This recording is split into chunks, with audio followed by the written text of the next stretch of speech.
today's important press conference as we highlight progress and development under the UK Caribbean Infrastructure Fund UKCIF project.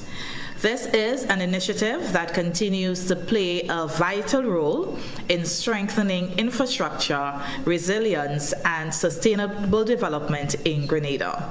I am Jamila Lewis, and I will be your host for today. We would like to acknowledge members of the media who are with us this morning, those that are in person and those joining us online. We thank you for your presence, your continued interest, and your role in ensuring that accurate and timely information reaches the wider public.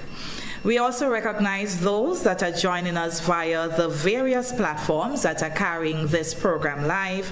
I wish to assure you that your engagement is valued, and if you do have a question, please share it in the comments section, and our panelists will make every effort to address them.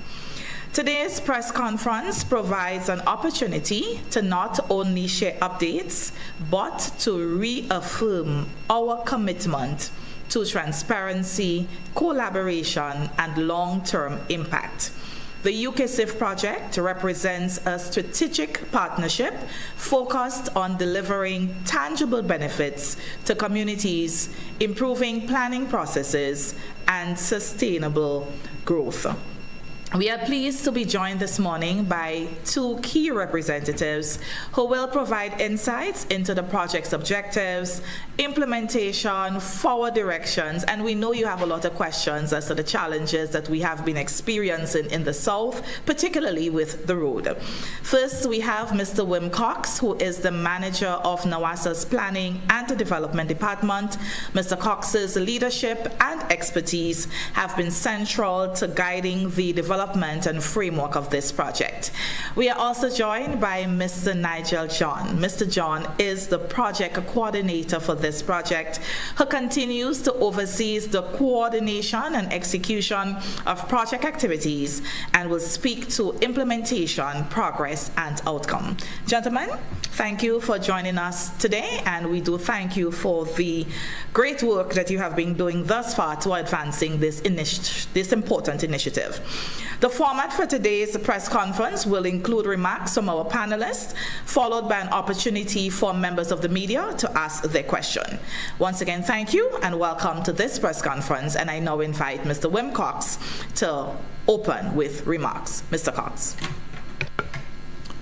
Yeah, thank you, Ms. Lewis, and as I always start, it's a pleasure to be able to come and update the public as to what's happening. We know that a lot of people have concerns, questions, but just before we get into the details of that, and Mr. John is going to do most of that, just to remind, edify the public as to the South St. George Water Supply Project, what it was established to do, objective. This project came about as a result of the constant issues with water supply in the south of the island during the dry season. Identifying that issue year upon year, the authority, through its effort, would have received a grant funding.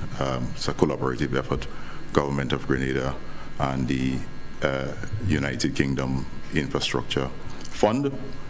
The project has two components. The first component includes the upgrade of the Concord, of our current Concord water treatment plant.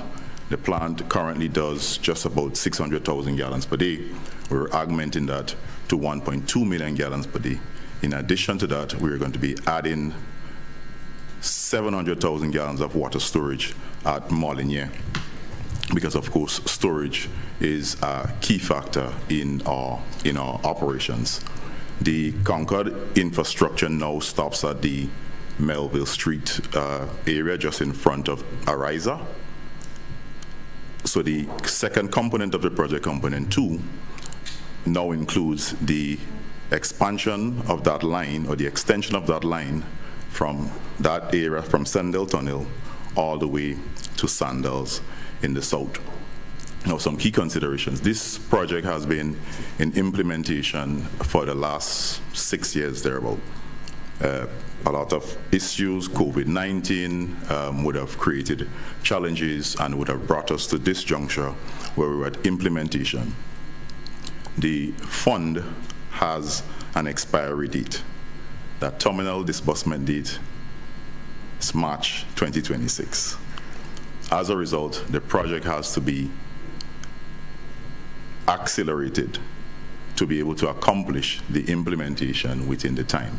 Now, given the size of the project, the magnitude of it, and the amount of infrastructure work that it requires, NAWASA, we're always cognizant of the fact that this was going to be challenging. And hence the beginning of the project, we brought all our stakeholders on board, informing them that this is not going to be easy, but we have to get it done because we must deal with the issues of water supply and the water supply challenges to the south of the island.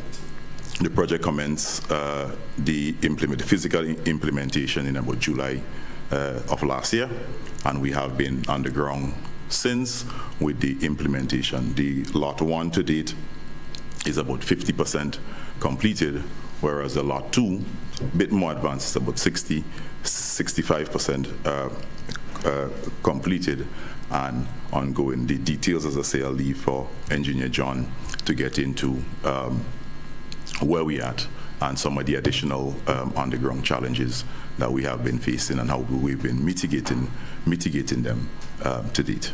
So, Thank you very much, Mr. Wim Cox, Planning and Development Manager at NAWASA. At this time, we invite Mr. Nigel John. Mr. John is the project coordinator for the UKCIF project. He will provide an overview of the project coordination, implementation, and progress to date. Mr. John. Thank you, Ms. Lewis, and a pleasant good morning to everybody. Before I get into some additional details on the project, I would like to wish the nation a very happy new year. I hope that all our dreams and aspirations are reasonably accomplished. Those who do not have yet dreams and aspirations for 2026 is never too late, and it should be a continuum. Some of us may just be wanting to continue the good work that we've been doing in previous years, and I do also hope that those aspirations are realized. Getting back into the project, Cox would have mentioned the 2 lots, that is the construction lots, the lot 1, Concord and Molinaire, and lot 2, south of the island. So let's go into Concord and Molinaire. What is really happening there? As Cox mentioned, the capacity, or the plant capacity, shall be doubled, just about doubled, from 600,000 gallons per day to between 1 and 1.2 million gallons per day. Now, what does this mean? It therefore means that we are extracting more water from the Blackbeard River. However, you don't abstract water in an unsustainable fashion. So there is something that is referred to as an environmental flow. Just let's call it a minimum flow downstream of the intake. How do we maintain that minimum flow, and why maintain that minimum flow? If we were to just take water from the Blackbeard River willy-nilly, it therefore means that there's a chance, a real risk, that the river downstream of the intake will go dry. If that river downstream of the intake goes dry, the falls goes dry. And all the economic activity that surrounds the existence of that falls then suffers. In addition to that, we have a situation where there is an environmental ecosystem, or there are environmental ecosystems also downstream of the intake. And we have to ensure that we preserve those ecosystems. So in addition to laying pipes and expanding the water treatment plant to increase its capacity, there will be gauges installed. Stream gauges, there'll be meters installed, as water meters, bulk meters, so that we can ensure that, and that is downstream, upstream and downstream of the intake. So if the flow downstream of the intake were to approach the minimum flow that will be permitted based on our design, our research and design, then the abstraction shall be reduced. So it is going to be frightfully important to manage what we're doing, because we are not going to be providing water to address shortages when there's a possibility where, this would only last for 8 years or 9 years or 10 years or whatever. We have to ensure that this is sustainably done. So those practices shall be implemented along with the hard infrastructure. Now we have about 340 meters of pipe, new pipe, larger pipe, that is going to be laid from the intake to the treatment plant. And the expansion will be at the existing treatment plant at Concord. Yeah, so 340 meters, and we just have about 100 to 140 meters left. From the treatment plant down to the Western Main Road, it's about 2,400 meters. Installation of those pipes is complete. At the Western Main Road, there will be no pipes laid along the road, but all that is left to be done is a connection to of the new pipes laid to the existing pipes along the Western Main Road. Those pipes are in good condition and they are sufficiently large, so there is no need to pull those out or to replace those. As far as the treatment plant is concerned, the civil works, as we refer to it, that is terracing, retaining walls, slabs, and so on, those are being constructed as we speak. And the purpose for that, those walls and slabs would be to support the plant components. So there'll be new tanks called settlement tanks. There'll be new filters, backwash pump and house, and a number of components. And I would not bore the public with any details of that, but suffice it to say, the plant as we know it is going to look a whole lot more complex, complicated, and expanded. The existing infrastructure will be maintained. There is an existing treated water or clear water or clear well tank up there that will be maintained, and the two new tanks that are going to be built at Molyneux that Engineer Cox mentioned would effectively triple the storage capacity on the Concord water supply network. Why do we want to triple the storage capacity? And that is part of the resilience aspect of this project. Now, for whatever reason, the plant has to shut down. The demand on the system only gives us the storage, I should say, let me say it the other way. The storage, the existing storage, which is a single tank up at Concord, would only supply a day or less, depending on time of year. So we will tend to run out of water, treated water, to supply to the public in a very short space of time.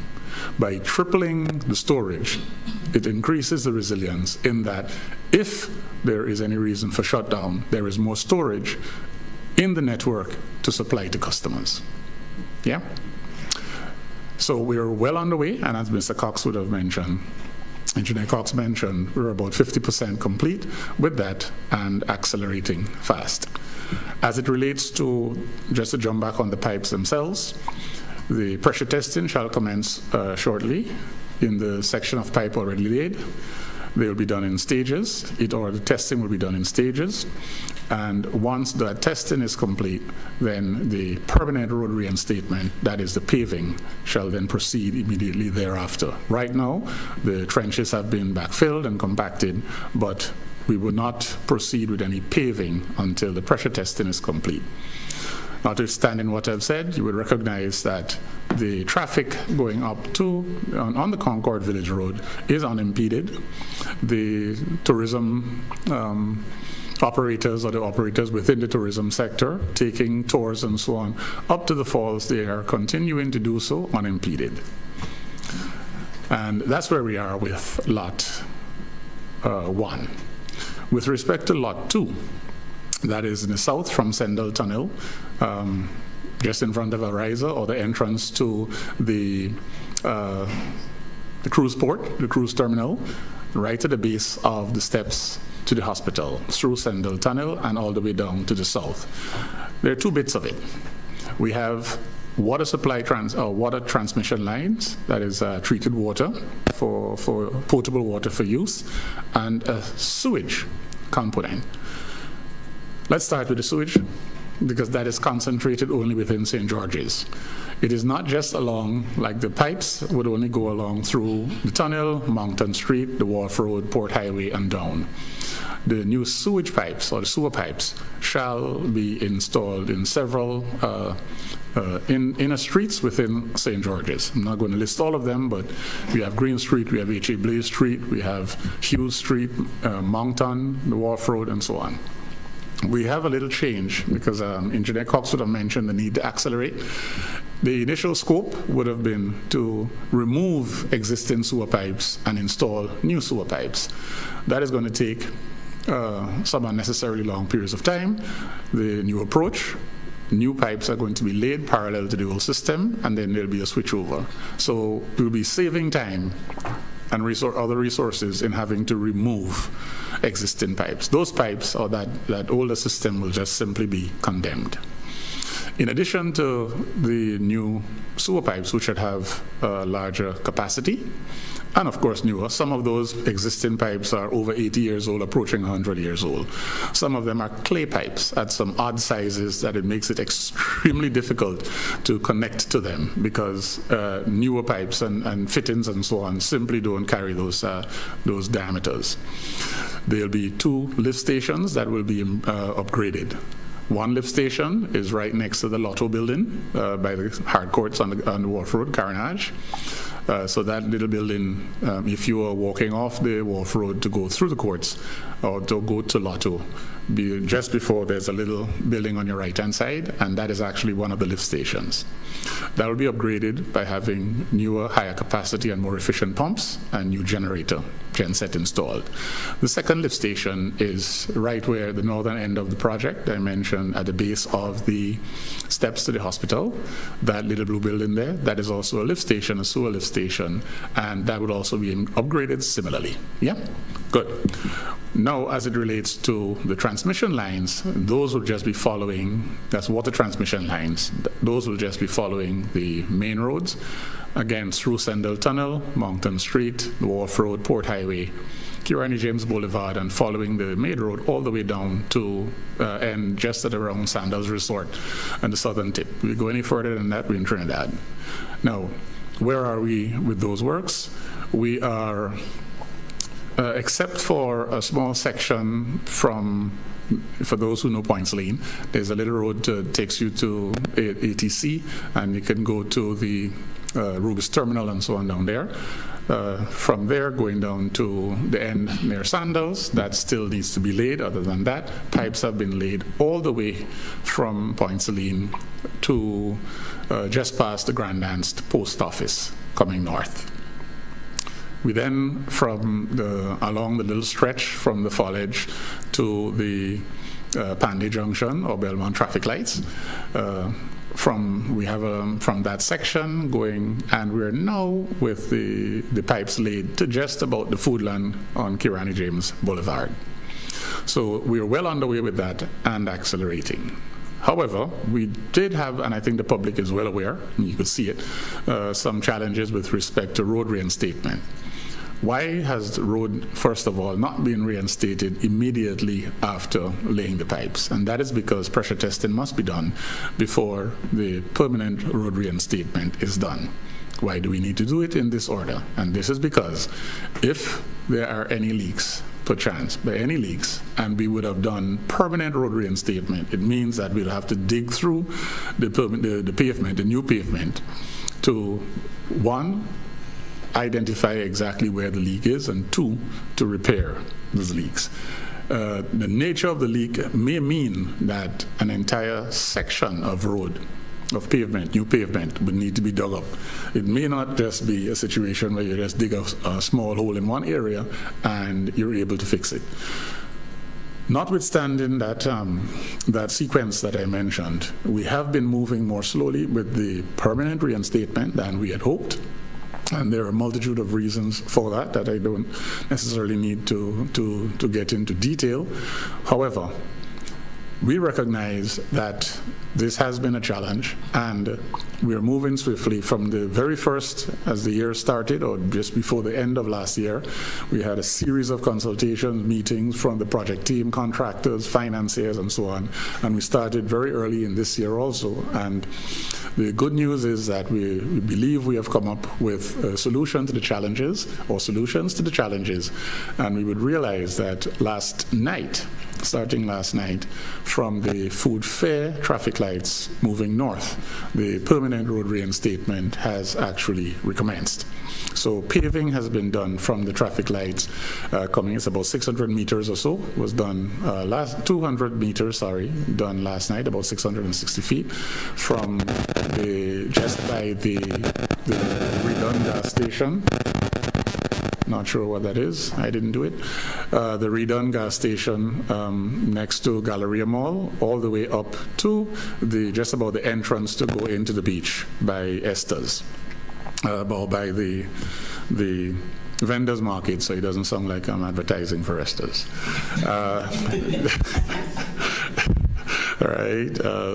Tonight, we will be continuing the paving from where we were stopped last night, and the anticipation is that about 150 meters shall be done tonight. Slightly less because we have a little hill to go up and there's some curves to maneuver around.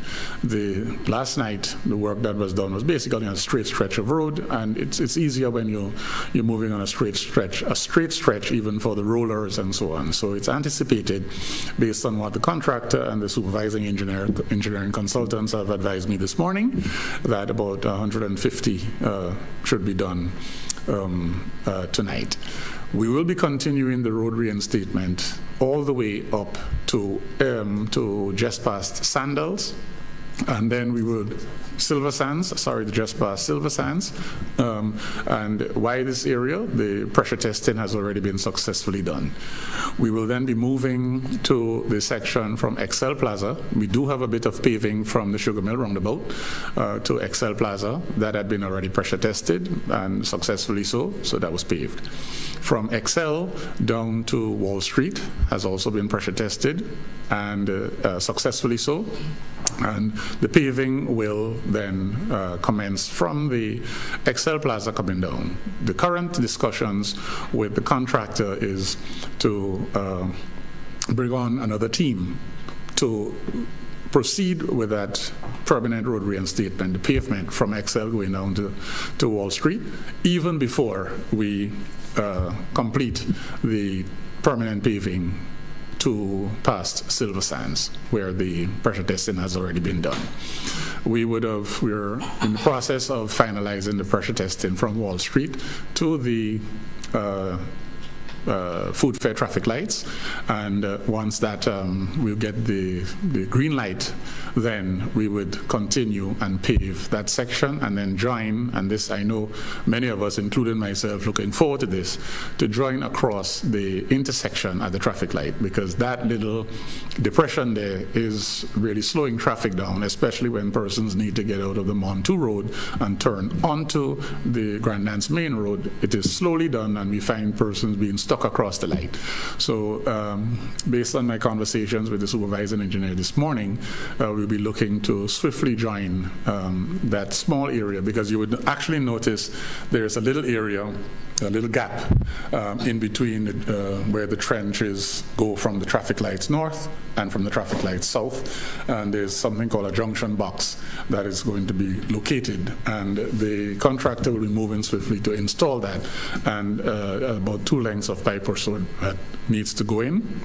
And that will be done swiftly, hopefully, by the end of tonight, or by tomorrow morning that will be in, so that we could go across that intersection and alleviate the challenges that are being created or being posed by that slight depression. In the meantime, we've noticed that the wetting and brooming of the loose material has increased. In fact, this morning, for those who would have been along the road, would have seen teams on Kirani James Boulevard raking and brooming the loose material. That is the base course material that has already been put in those trenches as the temporary reinstatement, and also down along the Grand Dance Main Road, further down. Persons would have noticed teams also there brooming and raking to remove the loose material that has been posing a problem. So that Engineer Cox would have mentioned about 65 is actually more like around 55% overall completion for Lot 2.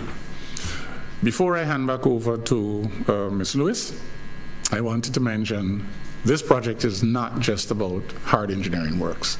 And I like to beat our chest any chance we get, Ms. Lewis, with respect to the human component of this.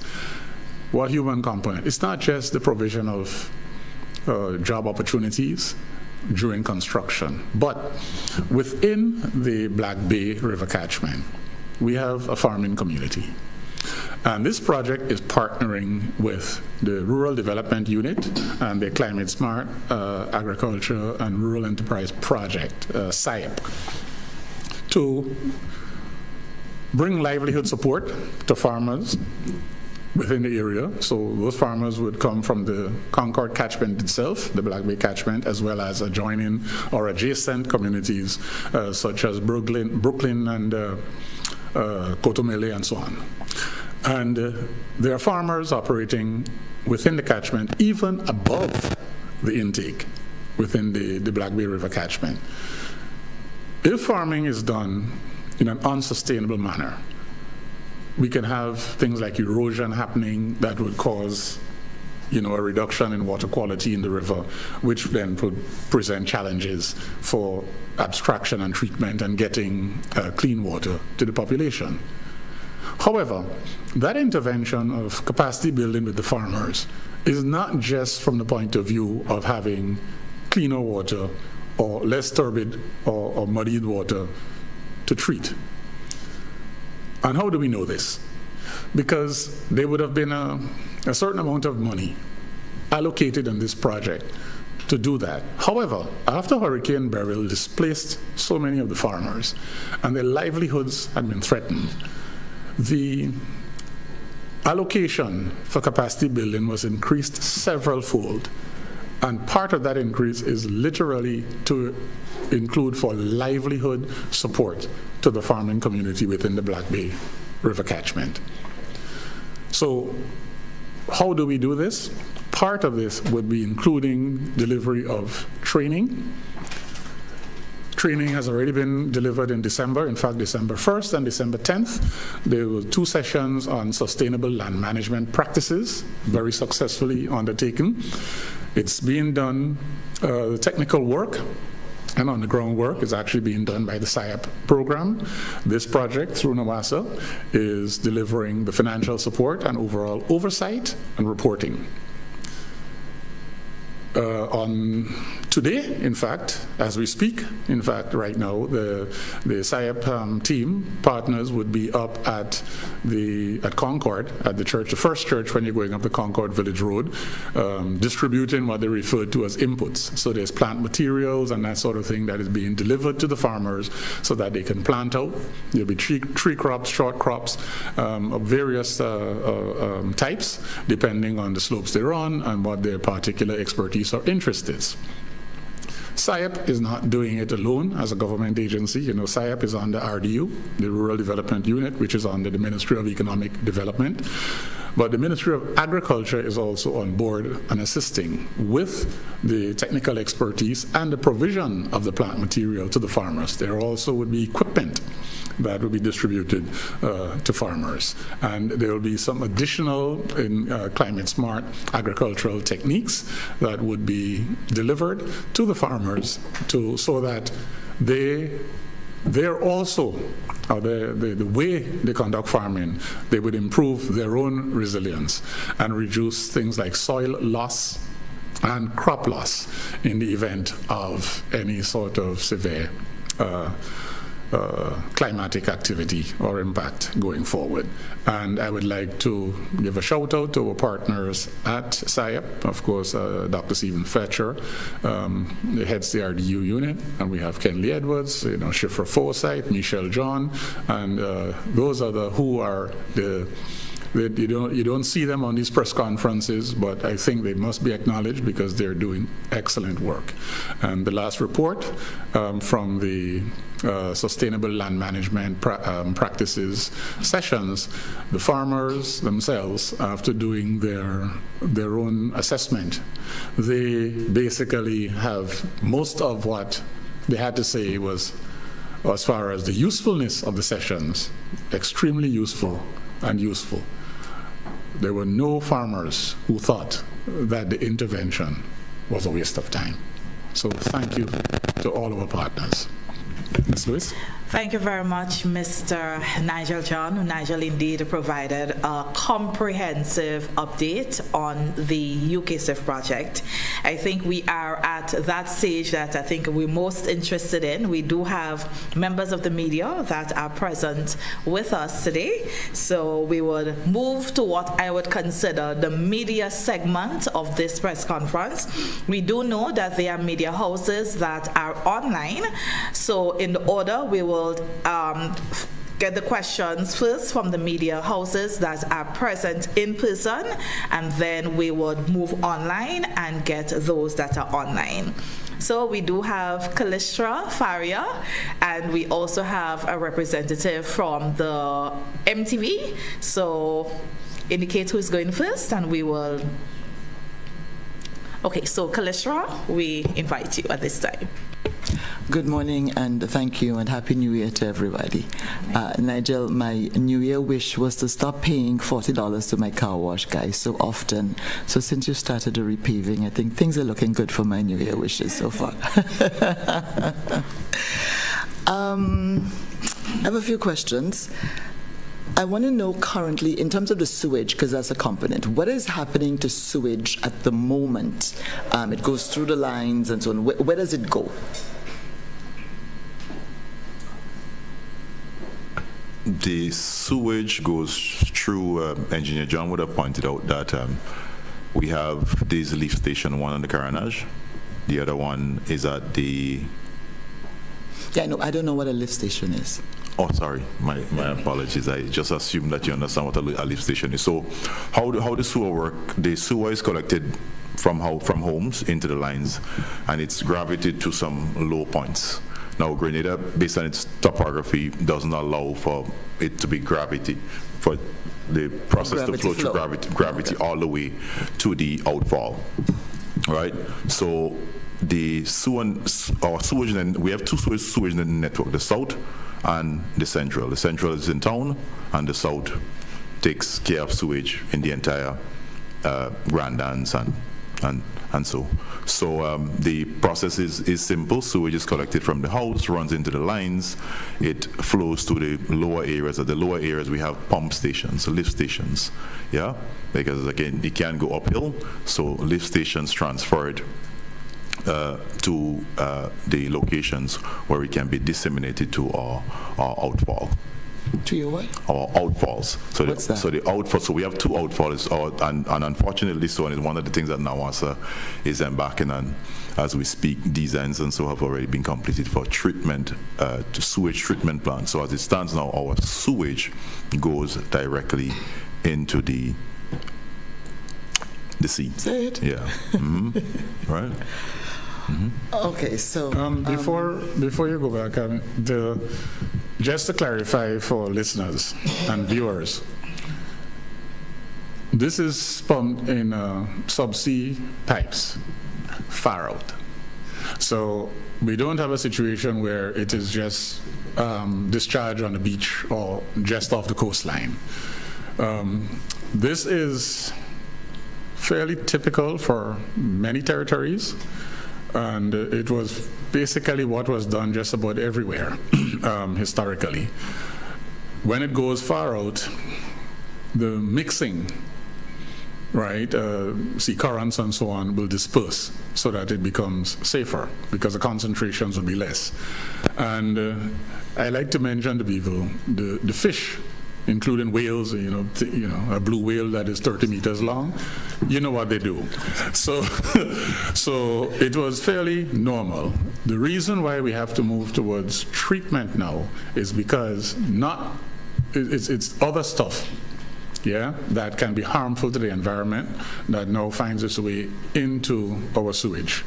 And in response to these new and emerging threats, including things like, believe it or not, shampoos, and facial scrubs that people use. A number of these things actually include like small beads, plastic beads and so on.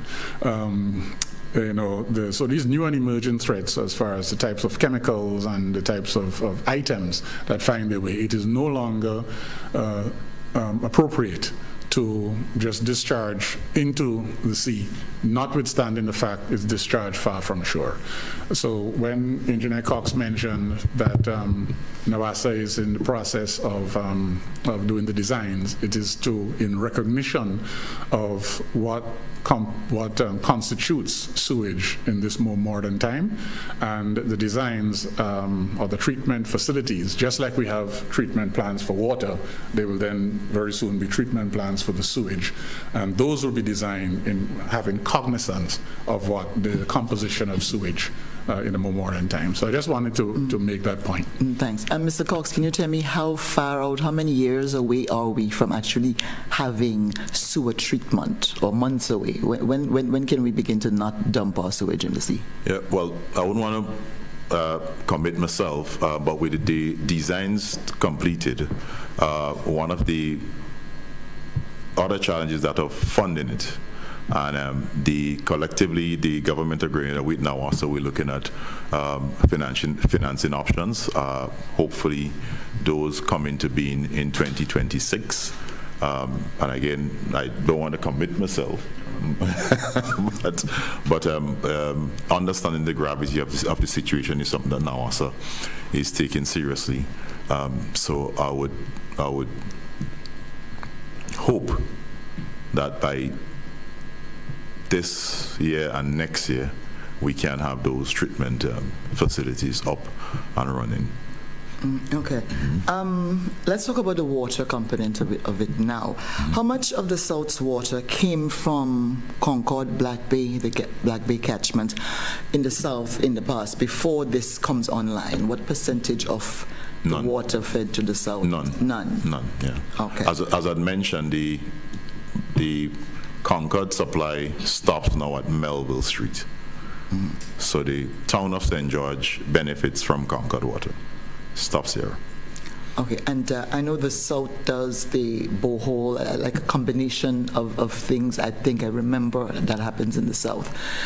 What would the water supply system in the South look like now in terms of, is it just going to be from this new infrastructure that is being developed? No, it's not. It's the South is now fed by our main plant, which is the Annandale plant. Right. This project is not going to resolve all of our water problems in the South. In the South, it's going to help. One of the key factors that is going to impact how and what happens is just how severe any one dry season is, depending on what happens in any one given year. So this project is definitely going to boost the water supply to the South, but in a severe dry season, it's not going to solve all of the issues. But the intent and design of the project is that this project is always going to be in combination with the existing supply, with the existing Annandale supply. Okay, now you're increasing from 600,000 gallons to 1.2 or 1.5 gallons per day. How much of that is going to go to the South? Or is all of that going to be, well, no, that's the capacity, so other areas are also served. How much of that is going to the South? The thing is, the supply, as we mentioned, is 600,000 gallons now, and it feeds the existing area, and that's from Concord all the way to St. George's. So it is anticipated that the additional 600,000 is going to be sent to the south. Will any area, will you have to decrease the supply to any area No, outside of the south in No. order to have this happen? no, absolutely not. Let me just add to that.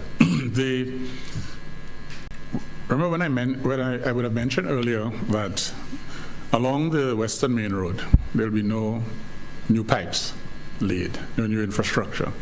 So what we're having is an extension of an existing pipeline supply from St. George's down to Point Celine.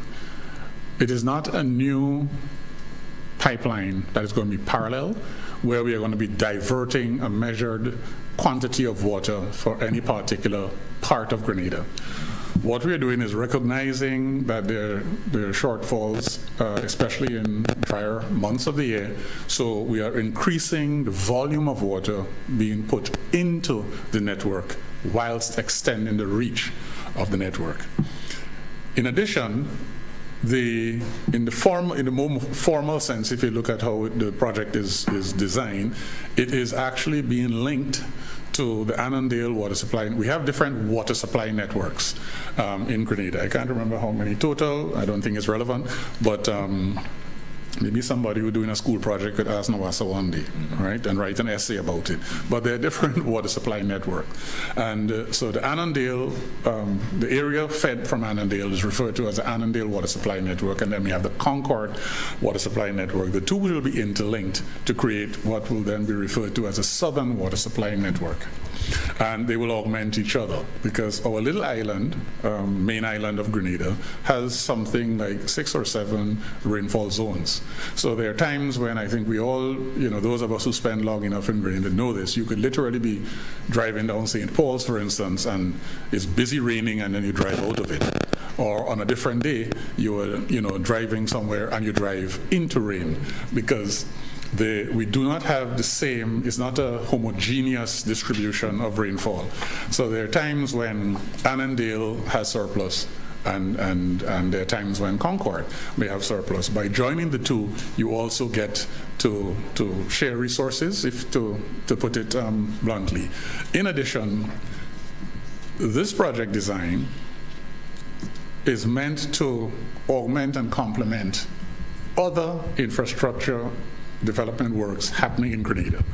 So right now, interestingly enough, and this may be part, and I think it's worth mentioning, part of the frustration that Grenadians are facing, in particular with interruptions to traffic and various things.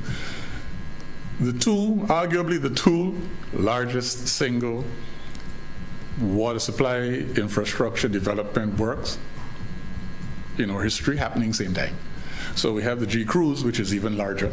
All right, maybe about 3 times as big as the UKCIF, happening alongside. So no matter where you go, it seems, in Grenada at the moment, something is happening. A road is being dug up, pipes are being laid, trenches are being backfilled, and that sort of thing. So by doing these works, they're expected, and the interlinkages, by the way, in between existing water supply networks is also being done in other parts of Grenada. So similar to how Annandale and Concord being linked, Peggy's Whim and others will be linked. We also have, and you correctly mentioned, Ms. Faria, the use of groundwater or borehole water from the Chemin area to feed the south. There is a real risk of something called saltwater intrusion into our aquifers. The aquifer is just simply like the layer of rock, soft rock that underground that water would be trapped or stored in, or passing through. And Chemin, we know, is very low lying. The sea is right there. And these, even though you might seem that, okay, the land rises a bit, this is like where the new hospital is expected to be built, The land rises a bit. These wells are not this deep. They go down, hundreds of feet. So if you're going to be going, you basically can be in a layer close to where a salt layer would be, because the sea is just there. Old Harbor is, just a couple hundred yards away from where these wells are. And to use Engineer Cox's terminology in a previous setting, NAWASA would like to rest the wells also, especially in dry periods, because these wells, the groundwater is still coming from rainfall, percolates, finds its way into these artesian wells, into the aquifers and flow down, and it happens very slowly. So if you are pumping out at a faster rate than it's being recharged naturally, what will happen is that the salt water lens that you're going to find down there because of your proximity to the sea is going to find its way into those aquifers.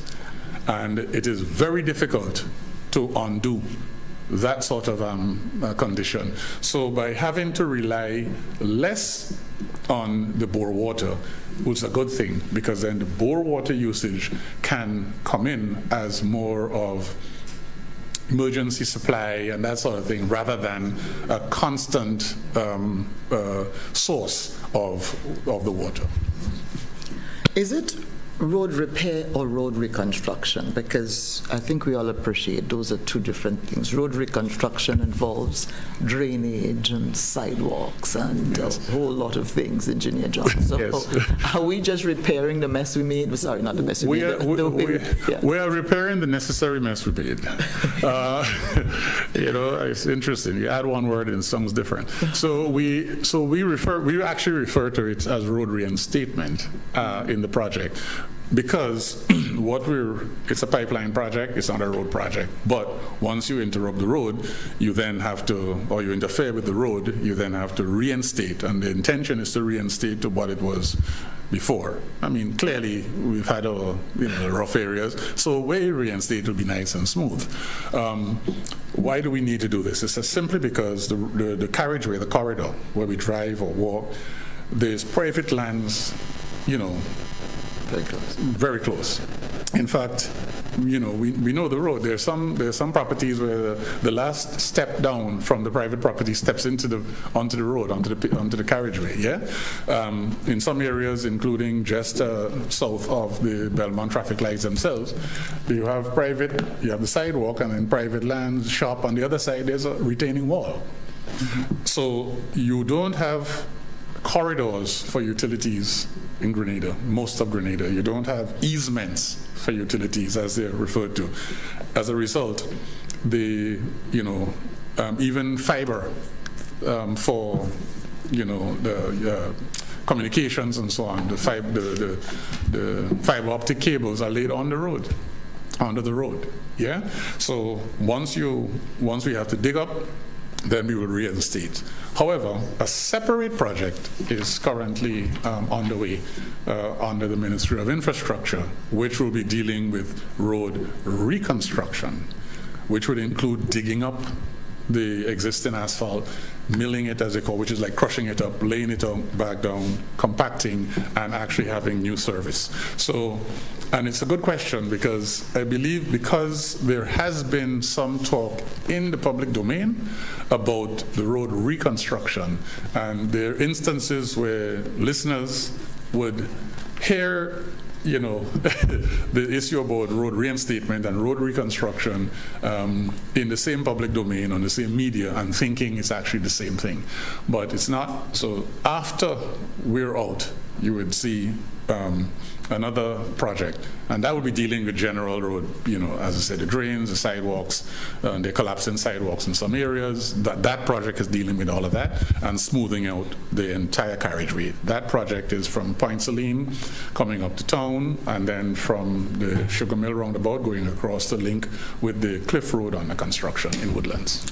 I'm not an engineer, but it seems just to make so much sense to me, who just knows how to bake cake for my children and write a story or two, that if the reconstruction was coming right behind the pipe lay, the water project, that somebody would have saved some money here and there or something, but maybe it's not possible from an engineer standpoint.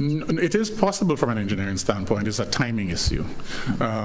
The hope was that the road reconstruction would be immediately on the heels of the pipe project, and that's actually one of the reasons we started the pipe installation from Point Saline coming north. And that was there was an expectation or a hope that it would be immediately behind, so we did not have to do the road reinstatement because the road reconstruction would cater for that.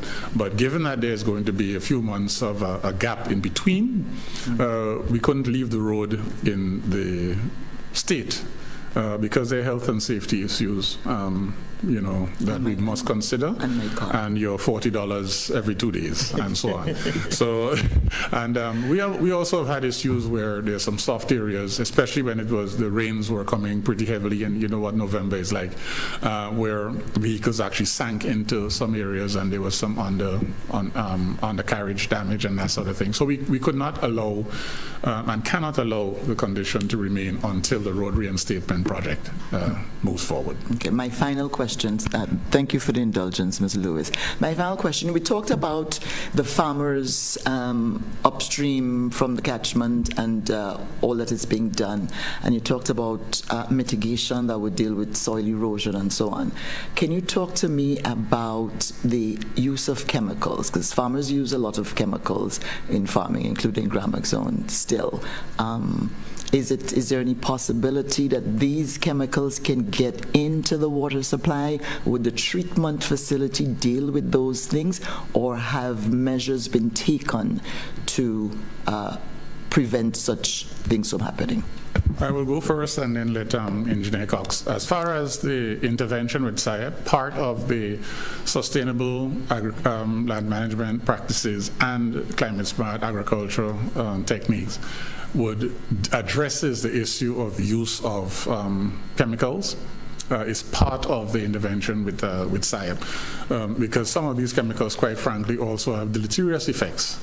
And depending on what you're planting, and many a planter, for instance, would be unaware of this, depending on what you're planting, if you use chemicals and you then harvest too soon, and you talk about short crop like lettuce and so on, you can actually have residual chemicals within your crop that can be dangerous. That can cause health complications and so on. So the Ministry of Agriculture generally, I think you might have seen other programs where they have been trying to encourage the use of more nature-based solutions as it relates to pest management.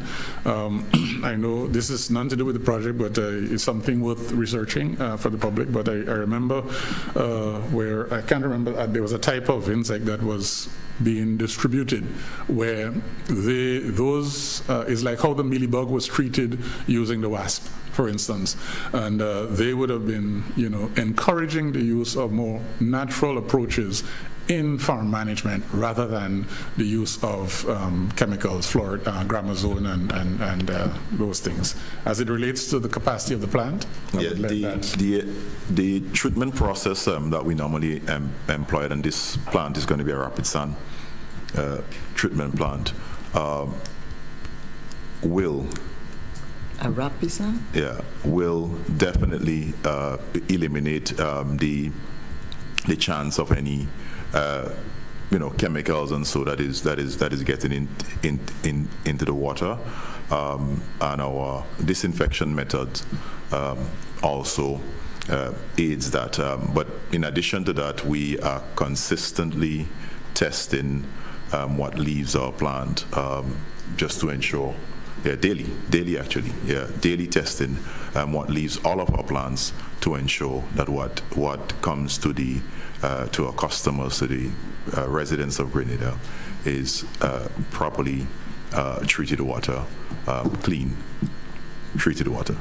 We wouldn't want to empty out 1.5 million gallons of water because some farmer used Gramaxone. So thank you.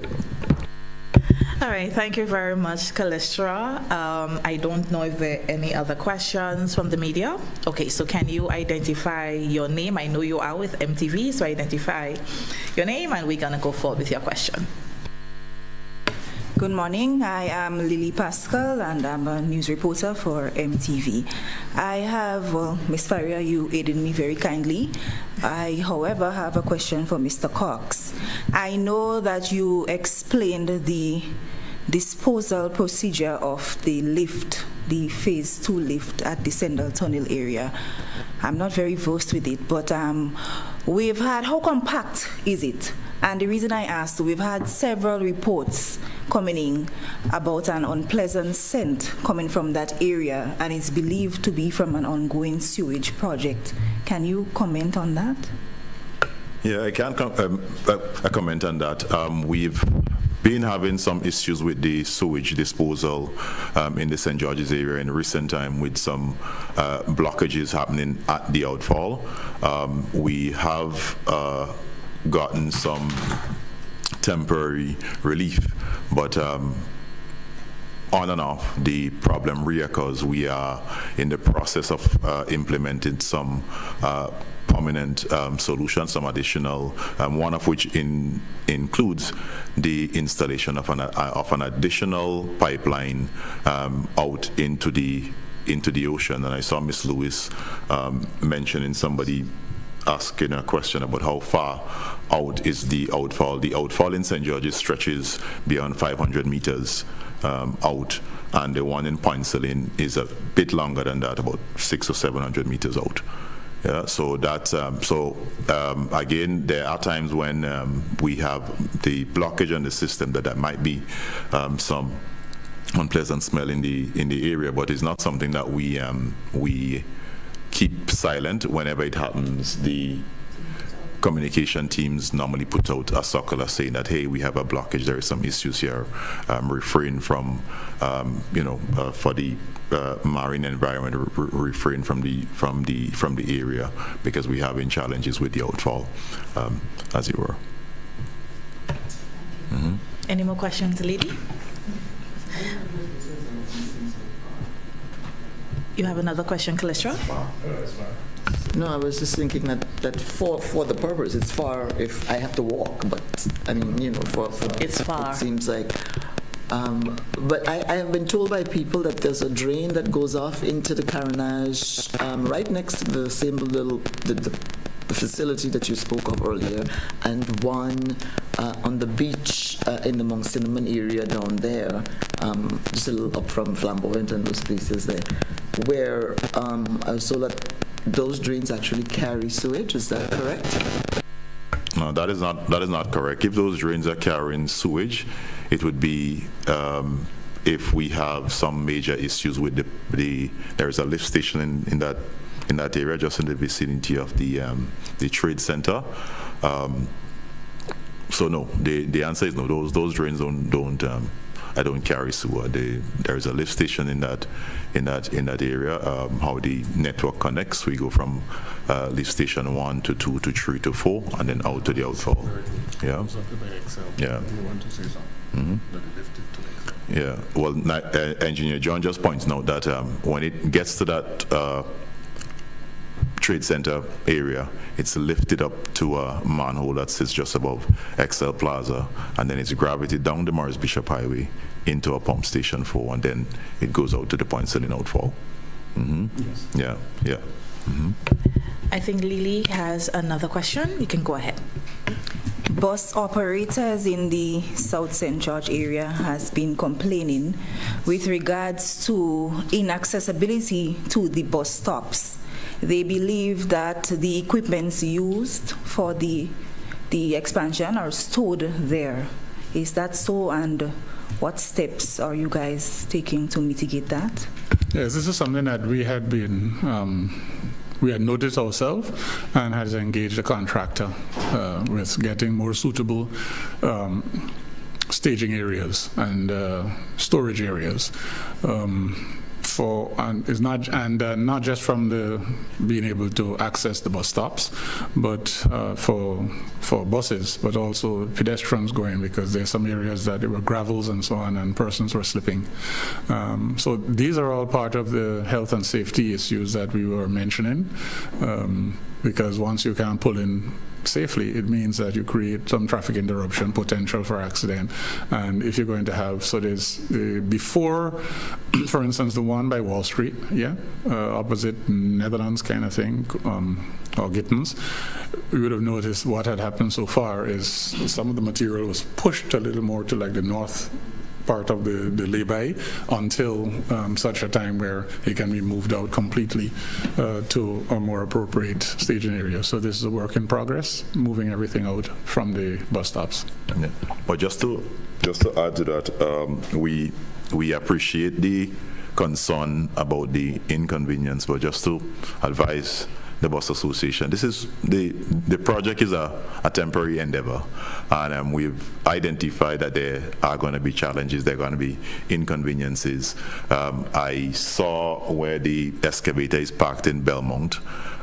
Yes, it blocks off maybe a bus, but the area can be accessed. We're not saying that it is correct to do, but we also appreciate that we trying to implement a relatively tight schedule project. So again, we just want to make an appeal to persons. Just bear with us. It's a very temporary endeavor. Just one more thing to add to that. I was hoping that that's where he was going. I would have said earlier, we don't have laybys, we don't have land, easements, we don't have land beside the carriageway. So there are instances where if equipment is needed in a certain area, to try to move it, a mile and a half away from where it's needed, to find a place that you could pull off. Sometimes it's just not really possible. And there have been instances where private property owners, for instance, have allowed equipment to be parked and materials to be stored. So we would have noticed, like by next to Wave Crest, that empty lot there, when the pipe installation was being done in that area, recognized that the equipment was parked on that empty lot, gravel and so on was stored on that empty lot, and that is because the private owner had made an arrangement with the contractor to permit that. Those options are not available all around because there are very few empty lots. And paved lots and so on, you go and you put a large excavator on it, it could actually do damage to the pavements in the private properties. So there are times when it's very, very difficult to find an appropriate place, and where you could pull off the road and allow traffic to pass during the day. Sometimes you kind of don't have a choice, but as I said, you would notice we are actually moving a lot of the materials out. Now that the road reinstatement is speeding up again, a lot of that material that we see sitting, which would have been sitting waiting for works to proceed, will actually be utilized. Thank you very much. My final question. Are any one of you in a position to respond based on information that you would have received from the contractor? What are the working hours? Is it fixed or does it vary based on whatever challenge or so that they may encounter? All the work for now is, or most of the work for now is happening overnight, starting from about 9 o'clock. The night. I go forward into the morning. They start shutting down somewhere around 4:30, so that they could get equipment out of the way, materials out of the way, and that sort of thing, and finish their little compaction, so that by 5 they're off the road. There are instances where, because of the work to be carried out, they can't quite stop, and usually it will be in collaboration with the RGPF, the Royal Grenadier Police Force. So an example I can give, for instance, and because I know this came up, we've been asked this question close to when they came down to by Wall Street doing the installation. They had to get across that roundabout right? And so the works continued up until maybe around 6:15 that morning, because it would have been nonsensical to stop, and then have to come back to try to do that crossing. So they, with permission, they continued for another hour and a half or so just to get past a certain key area, and then they shut it down. But generally by 5 o'clock, they're out of the way. 5 in the morning, that is. There are some works that would happen during the day going forward. So you would notice on Kirani James Boulevard, where they were doing welding of the high-density polyethylene pipes. That's the black pipes that look bendy with a blue strip on it. To do a proper weld, it's called welding. It's basically like extreme heat and pressure pushing the pipes together, right, with a little collar-like thing. To have a proper weld done, it can take as much or as long as 3 hours. So if you were going to try to do welding and installation at night, you simply won't have time. So they've been trying to work on the verge and do the welding during daylight hours so that they can focus on excavation, putting on the sand bed, putting the pipe, doing the covering, and coming up back to road level with the backfilling during the nighttime, when larger equipment, trucks and excavators and so on, will be on the carriageway at that time. But so you will see some works happening during the day. There's also a possibility, based on the rate we have to move, that some of the road reinstatement works may happen during the day. That will be restricted to those areas where the carriageway is sufficiently wide to allow traffic to move in two directions, whilst the road reinstatement is on the way on the side. That will be, so it's case by case. All right, thank you very much, Lily. We do have a question from the Grenada Broadcasting Network. So can the reporter identify themselves and go ahead with your question?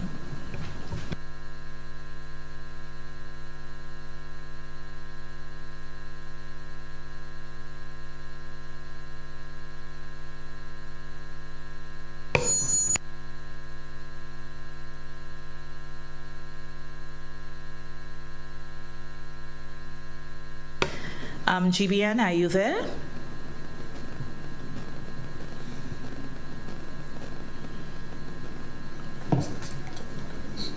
Right, so there seems to be some technical issues from the Zoom platform.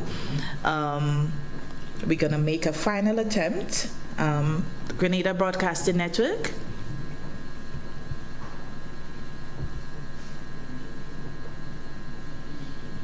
All right, so if the situation continues, in the meantime, while they sort that out, Mr. Cox, we have been getting GBN.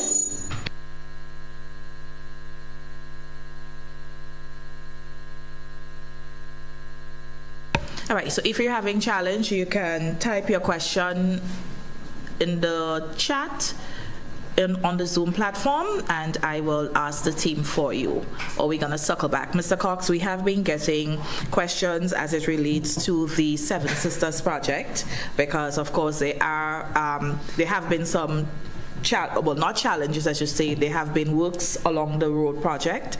So let us just speak to that. I know these are all not part of the UKCIF project in itself, but it is part of the G-Cruise project, which is another major transformational project, 125 million EC dollars that is transforming Grenada. Well, before Mr. Cox answers, the Grenada Broadcasting Network seems to be online.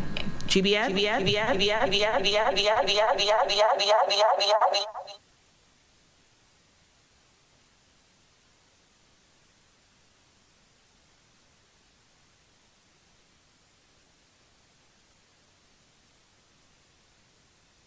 Sewage issue. We've heard reports of a leak in the Carenage area. Can NAWASA verify whether this is true and if it has received such complaints? Yeah, from unless the leak happened while we're sitting here, I'm not aware of any such leak. But if there is, I'm sure by now our team would have received it and is probably dealing with it. So I can't say for a fact. But as of this morning coming here, I wasn't aware of any major leak on the carnage. Well, I am not aware of it myself. I think GBN, if they were able to participate verbally, may have followed up by asking, has there been a leak at any point in the past? Actually, I was going to come in to say just that. The only reason there's a sewage component of this project is because the infrastructure is old and there have been leaks from time to time. And that is not acceptable, clearly. So the laying new larger capacity pipes is with the intention of avoiding having the reoccurrence of leaks.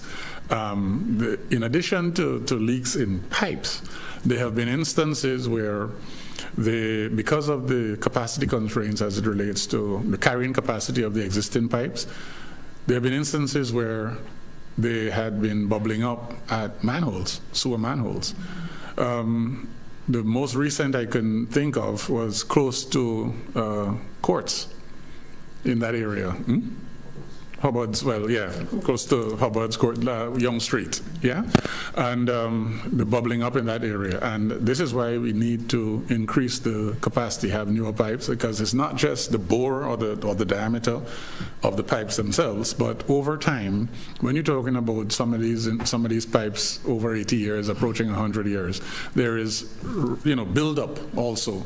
So even the original design diameter of those pipes has been reduced over decades and decades, over generations. So the intention for this project, the sewer component of this project, is because there is cognizance of the need to improve the infrastructure to prevent leaks from reoccurring and to prevent blockages from occurring.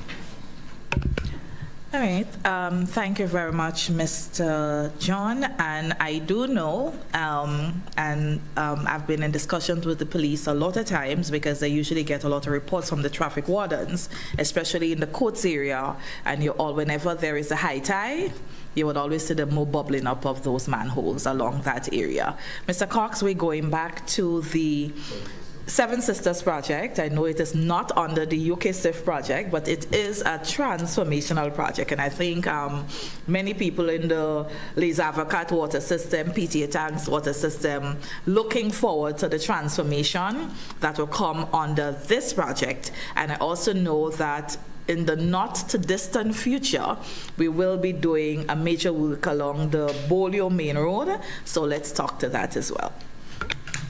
Yeah, Engineer John just pointed out that fortunately for NAWASA, maybe unfortunately for users and Grenada, that these two projects are happening simultaneously. That is our G Cruise project and the South St. George water supply expansion project. So under the G Cruise project, many projects are underway.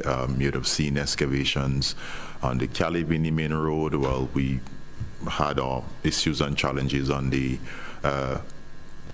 Maribo to Tivoli pipeline.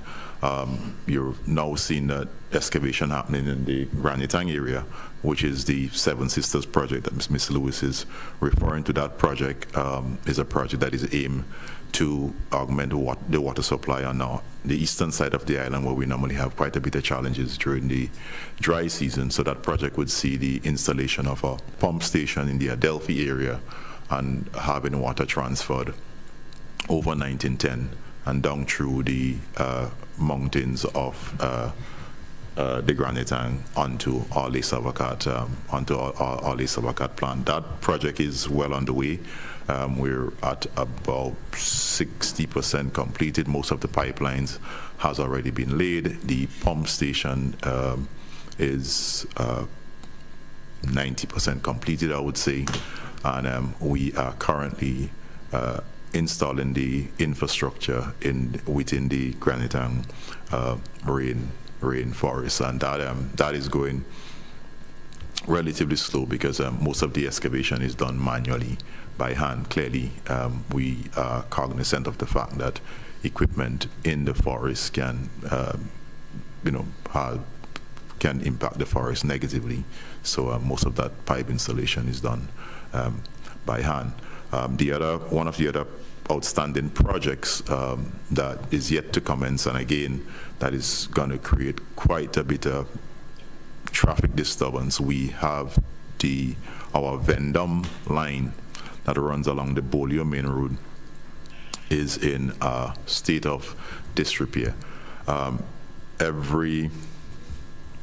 month doesn't pass and you don't see a NAWASA team on that Bolio road creating or excavating, trying to fix that line. So that is one of the projects that is earmarked to commence. That Bolio main road, unfortunately, has quite a bit of infrastructure in there. Besides the Vendome pipeline coming down, we have the Annandale pipeline coming down. One is already on the left, the other is already on the right.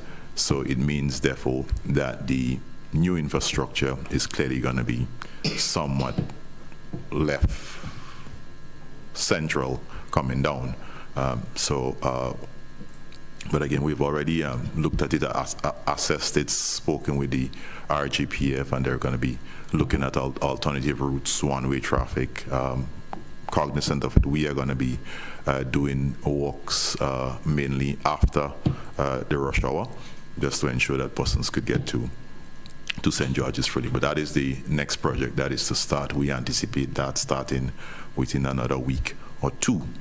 Now that we're dealing with the issues on the south from a road reinstatement standpoint, it was one of the reasons why that project hasn't started yet, because we are cognizant that the traffic disruptions are going to be many, having to, if you live in Grenville and you're coming over the Granitang, to be dealt with traffic, and then as soon as you clear Lagon Road, you again having those traffic issues. So we were just trying to manage that. So now that we are confident that the contractor has systems in place and is now has a nice regime of paving and road reinstating of the southern road, we are going to commence that pipeline. It's going to start at Monkuma Junction all the way down to Decal, and continue up on the Tempe Road up to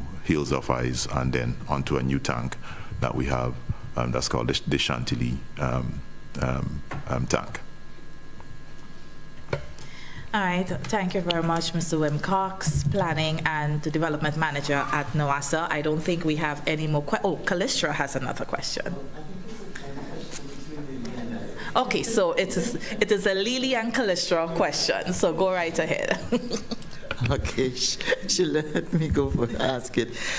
You spoke about the manhole, the access points bubbling up, as you say, in high tide. Explain to me how, and that you were saying that in response to a question about leakage and smells and stuff like that, right? But from what you explained, the sewage goes through pipes, and unless one of those pipes is compromised, it's supposed to work a particular way and get thrown 500 or 600 meters out. Why is it that when the tide is high, the access, the sewer access point, and the tide, gets into this issue where we have problems? Explain that to me. It's simple. And again, Engineer John pointed out, this is the reason why this project is ongoing. We are cognizant that the system is not ironclad. The system has its issues, it has its challenges. Pipes are there from 80 years old. Some pipes are clay pipes, so it has its issues. And one of those is that of some of the manholes, and so at times when the tide is high, sometimes you do get some infiltration. Infiltration from what point? From where? From 500 meters out? No. Around the manholes. Remember the carronage area. You have the infrastructure on the carronage. The carronage, as you know, is an area that is under sea level, and even under the road. Sometimes you have water coming up, be through capillarity, and when you have a high tide, the entire undercarriage is permeable, meaning that it has water under there. So some of the infrastructure, and again, it's difficult to point out exactly where it is. Some, it probably through manholes, as it were. Well, mainly through the manholes, you just get water rising sometimes slowly, and sometimes you're not aware that the water is rising until such time that you see it bubbling. And at that point, what you do is we would either increase the rate of pumping, or some of these sort of mitigating measures to ensure that the water gets out and you don't have any sewer coming off. So if seawater gets in, sewage is getting out at the near shore point. If seawater gets in, yes, because you're saying seawater gets in, it bubbles up the cover of the manhole. You're saying, from what you just explained, it does. I mean, I thought all of this was encased and separate, and only when the infrastructure, the structure is compromised by a breakage or whatever, then you have a problem. But if there's no breakage or no leakage, everything is compartmentalized and heading somewhere, to one lift station, to the next, to whatever. But from what you say, maybe we're not understanding. From what you're saying seawater can get in. So if something can get in, then something can get out. Yeah, that is exactly the point. Exactly. That is exactly the point. It is not a sealed system, because it's an old system that has breakages from time to time. Right. And sometimes the intrusion of the seawater is the trigger that lets you know that there's a breakage or intrusion somewhere. The manholes themselves are supposed to be sealed. Right, and when you have some of these that are also old, then you have penetration, so things could get in from the sides, all right, and actually enter the system. So we don't have a we are supposed to have that closed loop that you described, but because of the age and deterioration of the infrastructure, yes, stuff is getting in and stuff is getting out. And this is why we're having the project, because we know that this is a circumstance that we're faced with, and we also know that it's not a situation that can be allowed to continue. Because Correct. Once you have sewage getting out, it means that you are going to have pollution of the environment, right? It will not be, so you can have leaching eventually that could possibly make its way into the sea, right? But not something pouring out like how the outfall, where it's basically pumped and pours out in volume. If it leaks into the environment, it'll be like having a soakaway, all right? But a soakaway with a high water table. So Right. Because in a soakaway in your house, after you flush, it goes from the septic tank and it basically leaches through the land. So you end up with a sort of soakaway situation where you're supposed to be having a closed sewer situation. but Right? So this is why the project, to address that. In other words, there would be no sewer component if there were not a problem. Having a sewer component is being cognizant of the fact that there's this recurring problem that we're trying to address. yeah, but to that particular area, another major reason why that bubbles sometimes is that of blockages. Yeah, so sometimes when you see it bubbling, it's also because there is a blockage lower down the system. And I take the opportunity to make the appeal to persons that are on the sewage. What we get sometime in the sewer is left to be desired, and these things should not be flushed, and these things aids blockages on the system in a lot of times. So in addition to the issues with the infiltration, which does happen sometimes, many of the times that you see that those manholes and so bubbling is because of blockages lower down in the system, so that water can't go anywhere, so it comes up on the surface. So you may have to talk to the solid waste people about a stronger recycling program, which we desperately need in the country. So people put what where and have a better garbage disposal system. My final question, with all of these works that are taking place, I mean, I do have a question about the environmental issue. Are we taking more water out, and what studies have been done to determine just exactly how much we can take out? And given all the climate change problems, what do we perceive 20 years down the road with our water situation and so on? But that's a question for the narrative, which I would like to invite you on, both of you or someone else. But my question, though, is with all of this upgrade that NAWASA is doing, is the board discussing, along with the relevant government ministries, any sort of increase in water rates? Are you going to ask us to pay more because you've just spent more to make things, you're spending more to make things better? Yeah, from where I sit in NAWASA, my direct answer would be yes. But again, tariff is not managed by NAWASA. It's a decision for the cabinet of the nation. That's why I said the board and government. Yeah, what we do is we would present our situation in terms of our how we are performing as an organization, and the determination is going to be made then. Yeah, but if you ask Wim Cox what he would like to see, the answer would be yes, an immediate increase in the tariff, because as you rightfully pointed out, all of this infrastructure adds additional operational costs to NAWASA as an organization. Clearly, at some point there would have to be some consideration for a tariff increase. Can you give me some numbers on this wish list of yours?